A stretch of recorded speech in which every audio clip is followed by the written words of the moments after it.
Objection. Well, Mr. President, I'm glad to welcome our colleagues back from the August work period. Spending time back in our states with the folks we represent isn't just part of our job. More than anything else, it's what allows us to be effective here in Washington. Now, one particular moment of my time back home has received its fair share of attention in the press over the past week. But I assure you, August was a busy and productive month for me and my staff back in the Commonwealth. I kicked off the month in West Kentucky and then in my hometown of Louisville, where I met with small businesses and community leaders. We had a candid conversation on the critical issues facing our state, from relentless inflation, straining families and business owners, to the challenge of finding workers in a lagging labor market. I also had a chance to travel to the eastern part of Kentucky, where I met with healthcare and recovery workers in Manchester. Tragically, the substance abuse crisis has become even deadlier in recent years, especially in my home state. So we discussed what we're doing to combat it and find ways the federal government can fill the gaps. I also welcomed Dr. Rahul Gupta, the National Drug Czar, back to the Commonwealth to hear more about what we're doing to fight back against addiction. I look forward to continuing working with Dr. Gupta to make Kentucky a safe and healthier place.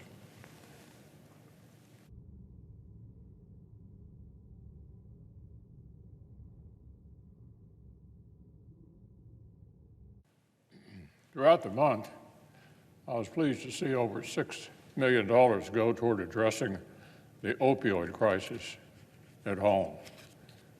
This federal funding will go a long way in supporting programs that offer a lifeline to countless Kentuckians who struggle with substance abuse. In Bowling Green, I met with community bankers to discuss what Senate Republicans are doing to put a check on the Biden administration's reckless spending and regulatory overreach. At the Kentucky State Fair, I had a chance to indulge in some of the best that the Bluegrass has to offer, like the Farm Bureau's famous ham breakfast. This event is a highlight of mine every August, and this year was no exception.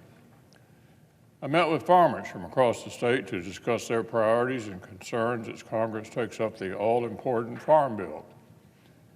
This input will be vital to our work here in the Senate in the months ahead.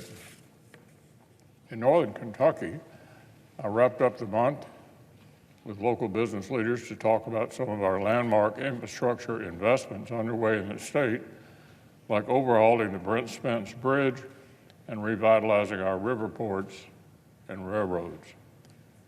From rural farm families to businesses of all sizes, every Kentuckian I met voiced the same message. There's too much government and too little being done to boost the economy and help everyday people. So as the Senate gets back to work in Washington, I'll keep these conversations and concerns in the forefront of my mind. This month, of course, Congress needs to address our nation's most pressing needs with timely appropriations, and we need to keep the lights on come October 1st. Back in January, I pointed out that Washington Democrats, the new normal they faced. The American people had elected divided government and demanded that we work together on our most basic governing responsibilities. Well, as I've reminded our colleagues regularly since then, that meant funding the government through regular order. It's been encouraging to see Senator Collins, Senator Murray, and our colleagues on the Appropriations Committee make serious headway in that direction. And next week, we'll aim to pass the first batch of their work out here on the floor.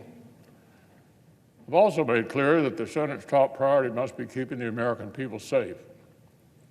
And this month we'll have a chance to do that with supplemental appropriations for urgent national security and disaster relief priorities.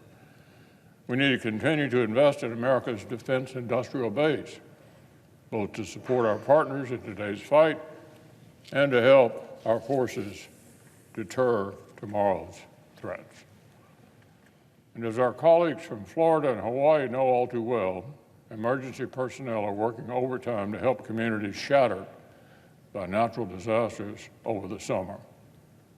So the Senate reconvenes with our work cut out for us and a deadline fast approaching. I hope each of our colleagues has returned ready to do their part.